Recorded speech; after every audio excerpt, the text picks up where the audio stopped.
Hi, everyone. I want to keep this short. You all know about the great products here at Old Time Radio DVD. Well, now's the time to purchase. Why now? Just can't afford to keep on doing this forever for free. So go to oldtimeradiodvd.com. Take advantage of our great pricing. William Gargan stars as Barry Craig, confidential investigator.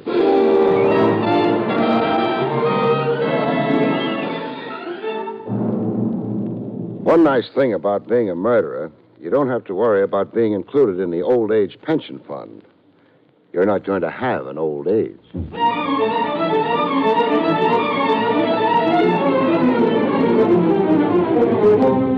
National Broadcasting Company presents William Gargan in another transcribed drama of mystery and adventure with America's #1 detective, Barry Craig, confidential investigator.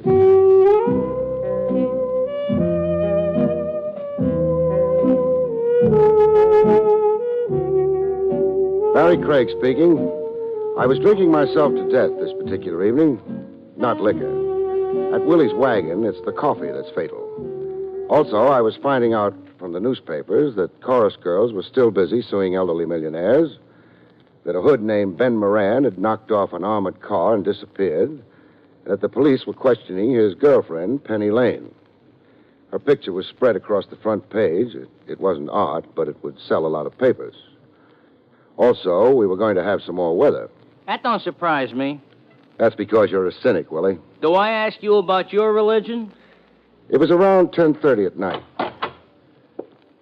But it looked later for the girl who came into the wagon as though it was the last stop on a trip she hadn't planned on making.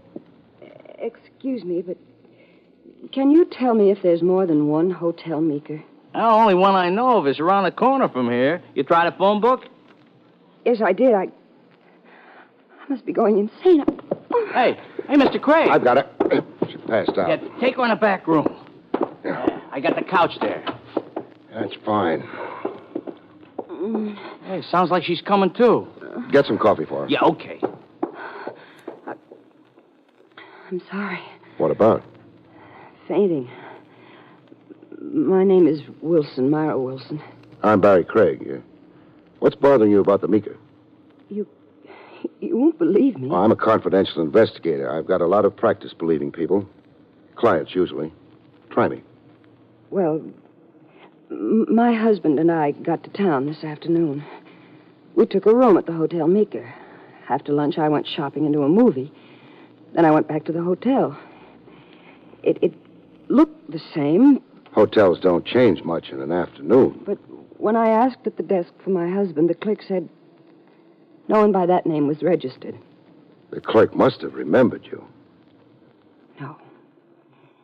He said he'd never seen me before. It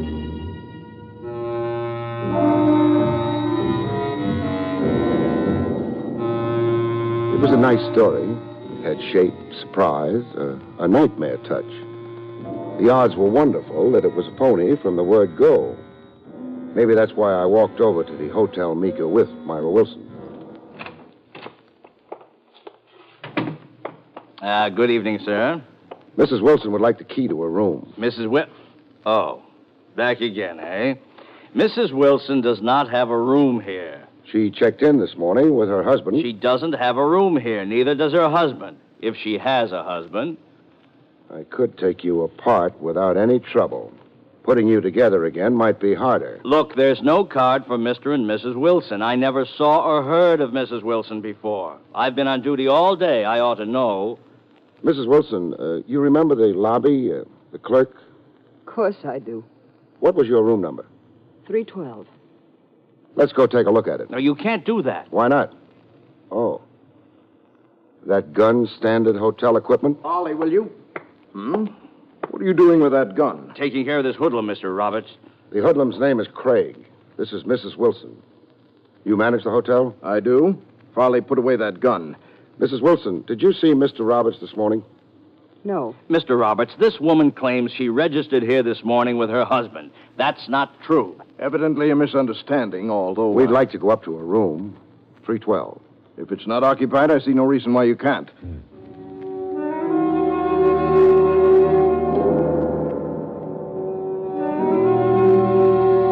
We went upstairs. The clerk, Farley, had been very tough. Mr. Roberts was very smooth. I didn't care deeply for either of them. I started hoping in earnest that Myra Wilson's story was true. 312's down the corridor. Mrs. Wilson, would you mind describing the room? Well, there was a window over the courtyard, a double bed with a flowered cover, a dark green rug, and wallpaper, yellow and blue, I think. Well, that's enough. 312. Well, says so on the door, too. Okay, open up.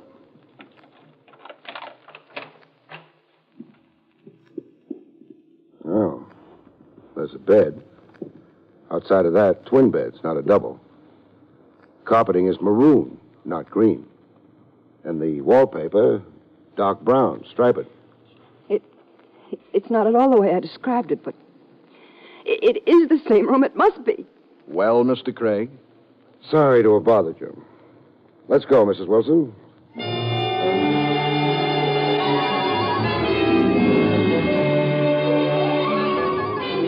We picked up my car and I started driving home. That gave me a small chance to think. First thought was I'd heard the story before, only that was about a girl in Paris in 1890 or thereabouts. She'd lost a hotel, too, along with her mother. The explanation there was that her mother had died of the plague, and the whole thing was hushed up so people wouldn't be scared away from the city. That wouldn't work here. We don't have plagues anymore in New York, which left what? I didn't know, but I thought it might be fun finding out. Now, this is my house, and here's my key. Go on in and try to get some sleep. Where are you going? Believe it or not, I'm going to a hotel for the night.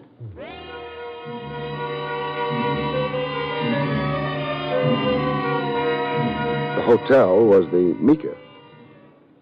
Oh, you again. It's coincidence. If you're still hopping on that Wilson business, I'm looking for a room to sleep in. we're all filled up. What about 312? I... Thanks, I'll take it. Mind showing me to the room? I'm not supposed to. But you'll do it for me. I'll do it for you. That is, unless you wanted to check with Mr. Roberts first.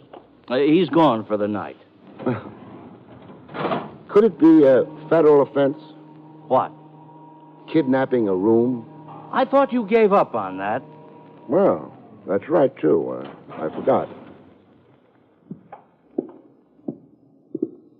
Your room. Well, come on in. I don't have any... Hey, what are you doing? Well, I'm ripping myself some wallpaper. It's great fun. Now, you cut that out. And look what I found under this striped wallpaper. More wallpaper. Guess what color? Oh, you don't like to guess? All right, it's blue and yellow wallpaper. The kind Mrs. Wilson described. Funny? You can't do things like... Like finding out this really was Mrs. Wilson's room? And that someone changed the wallpaper, the bed, the rug, while she was out shopping? Only one question. Where's Mr. Wilson? The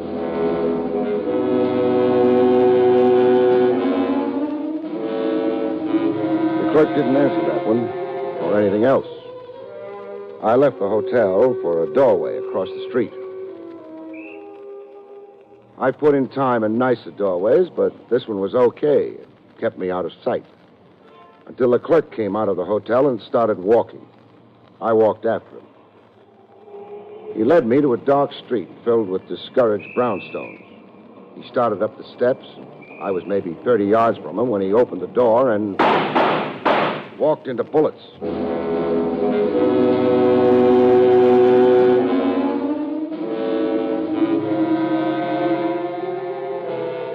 He must have been dead before he fell. All the bullets had hit him. When I got to him, it was only to confirm the obvious. I had news. I needed somebody to tell it to.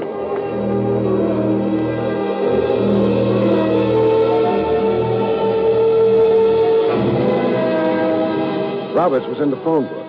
I always track down people that way. Maybe not very smart, but it nearly always works. Yes? Oh, Mr. Craig. Mind if I come in? Well, it's late, but come in. Thanks.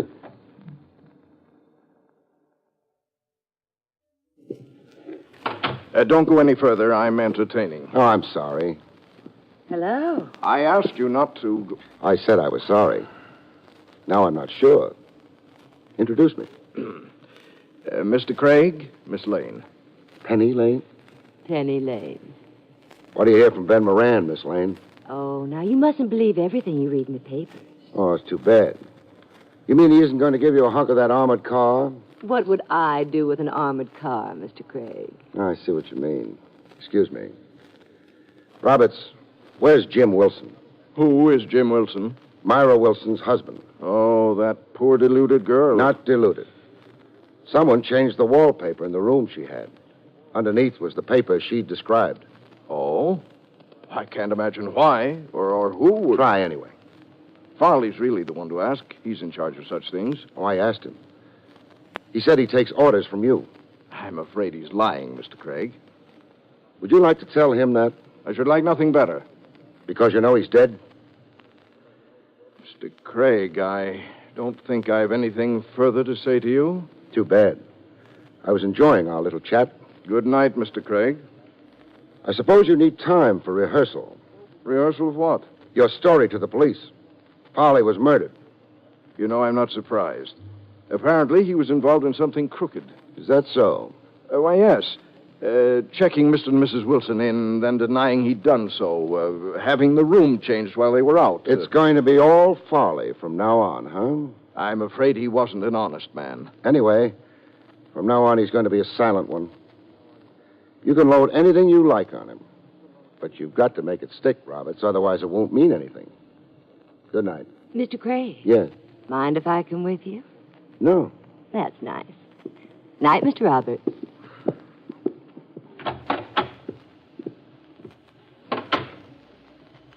You know, Mr. Craig, what's your first name? Barry. Nice. Call me Penny, please. Penny. Ooh, that's even nicer.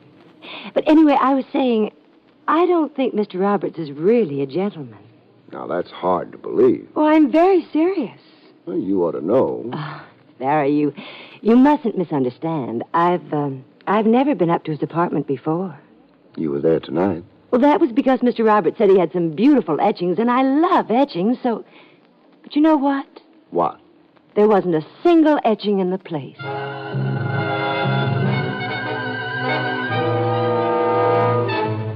We got into my car and drove away. Penny was a very beautiful woman who sounded like a half-wit and wasn't. She was putting on the Parisons' springtime routine, pretending she'd fallen for my manly beauty, but she wanted something from me, and it wasn't love. What it was, I hoped I'd find out.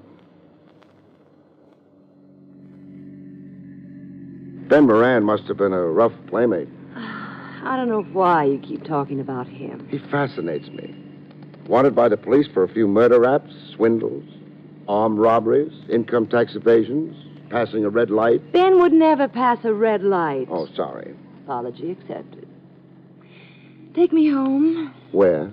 27 Carlton Drive. Okay, that's only a couple of blocks over. Penny, the moon's still beautiful. The night's young. The air's filled with the fragrance of flowers. Where's Ben Moran nowadays? I used to be a friend of his. I'm not anymore. If you don't believe me, ask the police, and I hate you. So kindly shut up. Yes, ma'am. Well, you're home. Thank you. Oh, before you go, Penny, there's something I have to ask you. What? Who told you to play Mata Hari with me? Play what? Beautiful female spy. I think you're absolutely insulting. I said you were beautiful. Good night.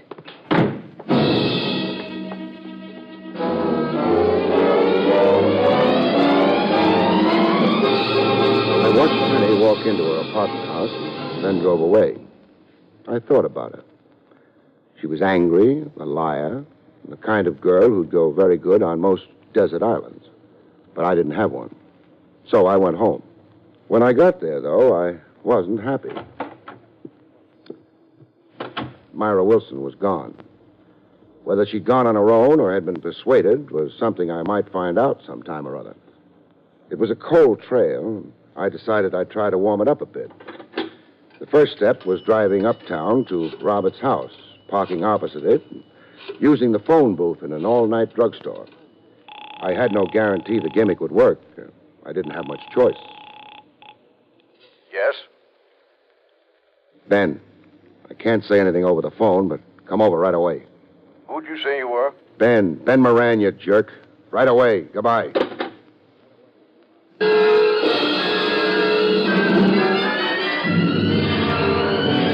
I figured the phone call, if Roberts didn't have too good an ear, would make things happen. I got back to my car and started waiting. Either Roberts was going to sit tight or he was going to make a move. To do me any good or to do Mr. and Mrs. Wilson any good, he'd have to make a move. Maybe he would. I kept on waiting. Roberts must have mistaken me for Ben Moran. He made his move. He got into his car, gunned it, and went away. So did I. Things were maybe picking up.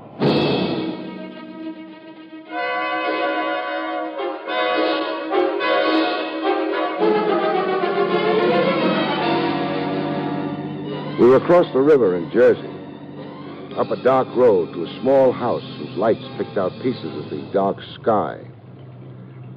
I pulled up and stopped a ways down the road from the house. I watched Roberts get out, knock, and go inside. And then I started walking. I knew Roberts was in that house. I could be pretty sure a killer named Ben Moran was there. And who else? I could afford to wait and find out. That is, I had thought I could. The front door was closest. I didn't bother knocking. Hello? Mr. Craig.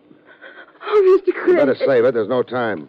Over there near the fireplace. Uh-huh. Yeah, He's dead. he's dead. How did you get out here? Cab. At your house, I got a phone call from Jim. That's my husband. I got here, he let me in, said someone was trying to kill him. Someone did. You see who? The shots came from there. Yeah, the door half ajar. Whoever was in the other room would have taken off as soon as he heard me come in. I can't really believe Jim is dead. Start practicing. He's dead. The only thing is, he's not really Jim Wilson. What? That new corpse, Myra, is Ben Moran.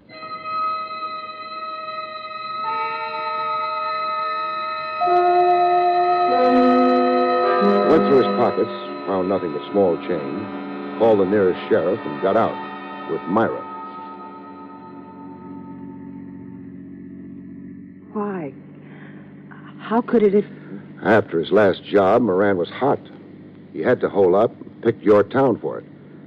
Married you under the name of Wilson. Maybe that was even his real name. He had a birth certificate. Then it was. Ben Moran was his business name. Oh, I should have known long ago. He didn't work, but always had money. He hasn't got it anymore. But maybe Roberts can tell us about things. The hotel manager? Sure.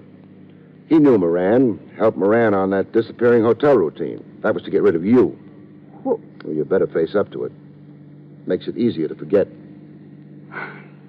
I suppose so.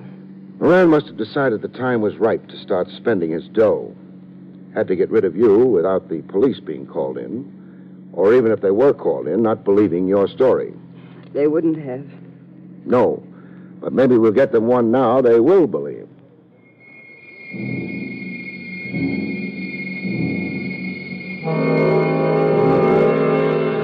We made good time back to Robert's apartment house, but he'd made better.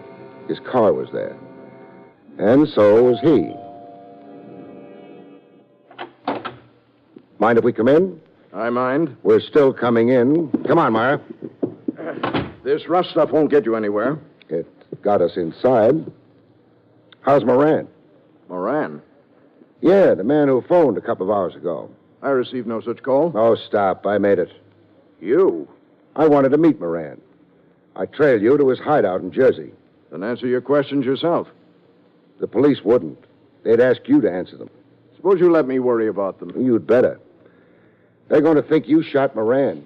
What for? Money. Very convincing motive. I didn't kill him. Maybe I might believe you, but the police wouldn't.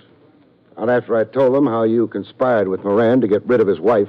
You couldn't prove that. Because your clerk Farley's dead, don't be so hopeful. Myra can tell her story. The original wallpaper is still on the walls of 312, underneath the new stuff you plastered on. You were around when Moran was killed. All of that would add up to a nice package for a jury. You said you might believe me. I did. Who have you got in mind for the killing? Penny Lane. No use, Miss Lane. Your perfume's too distinctive. Come on out of that room and join us, huh? Hello. I was looking for an etching.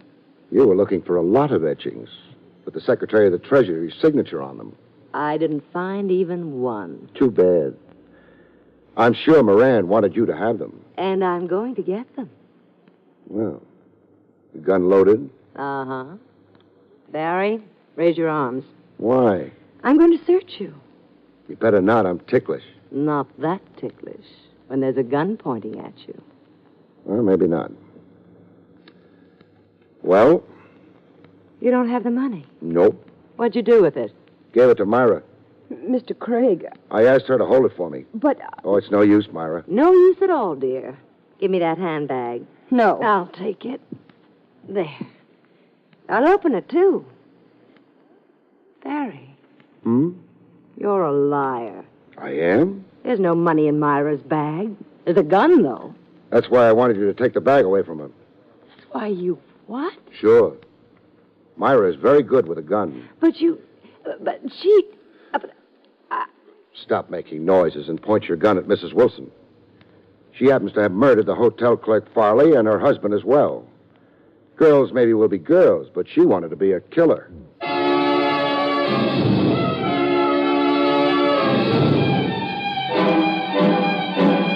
Myra was very quiet about it all. She said nothing. Even when the police came and took her away, she said nothing. She was waiting for a jury and hoping they'd be mostly men on it. I'll be glad to tell you what broke the case, Willie. I didn't ask you. Well, I've got to tell somebody. Now, look. Moran wanted to shake Myra, so he had Roberts and Farley pull the disappearing hotel stunt on her. But she got to Farley, forced him to tell her where Moran was hiding out, then killed Farley to make sure he'd stay quiet. I can recommend the hamburgers. Here? No, that new place down the block. Well, anyway, the way she gave herself away was she told me her husband had phoned her at my place, told her where he was hiding out in Jersey, and so on.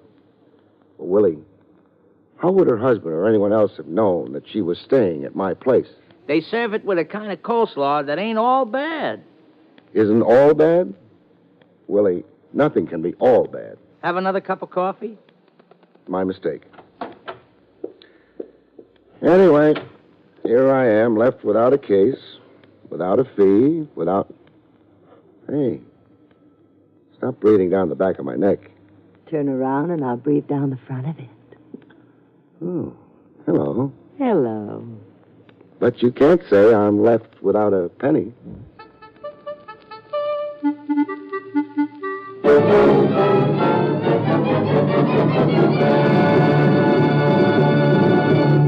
You have been listening to William Gargan in another exciting transcribed mystery drama from the adventures of Barry Craig, confidential investigator. Tonight's story, Nobody Lives There Anymore, was written by Louis Vitez.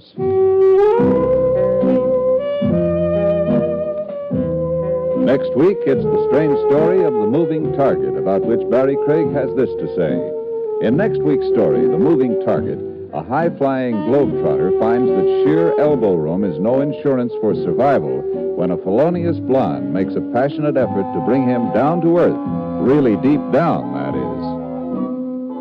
The National Broadcasting Company has just brought you an NBC Radio Network production with William Gargan starring as Barry Craig, confidential investigator, directed by Andrew C. Love. Heard on tonight's cast were Jerry Hausner, Joan Banks, Stanley Farrar, and Doris Singleton.